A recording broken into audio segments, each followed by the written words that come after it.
Comprendre aujourd'hui pour défier demain. Droit et justice, économie, santé et bien-être, sport, société.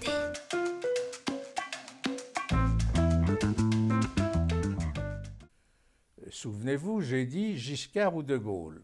Je ne sais pas. Je sais simplement et je confirme que dans 2 ans, s'il est resté Giscard, il aura échoué. Par contre, il peut devenir De Gaulle pour un motif qui est d'origine historique. En France, la République a toujours reposé sur l'attitude de l'armée, la Grande Muette. Elle n'a pas pris le pouvoir en 1940 parce qu'elle avait participé à la défaite. Elle ne l'a pas pris non plus sous la 4e République parce qu'elle a participé aux événements d'Algérie du mauvais côté.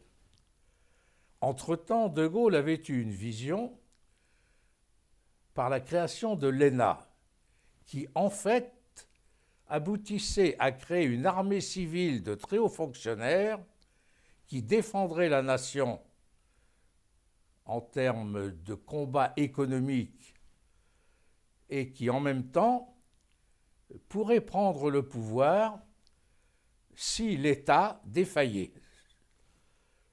C'est ce qui vient de se produire sans qu'on s'en rende compte. L'ENA, qui est une espèce d'armée civile qui a son Saint-Cyr à Strasbourg, pratique un état d'esprit qui a été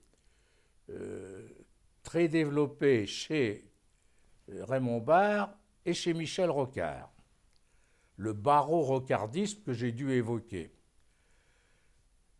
La défaillance de l'État est telle, en matière de droit, en matière de respect des engagements pris, en matière de respect des juges, que cette haute technocratie, assez sociale dans son comportement, mais en même temps proche du marché, vient de prendre le pouvoir.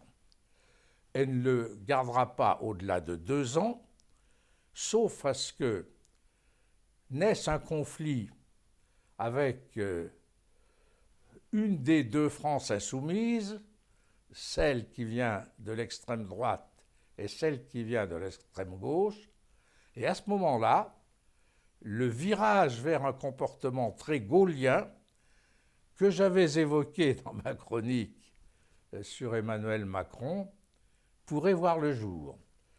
C'est ce qui va être plus ou moins confirmé par les élections législatives qui se déroulent dans maintenant 2 semaines.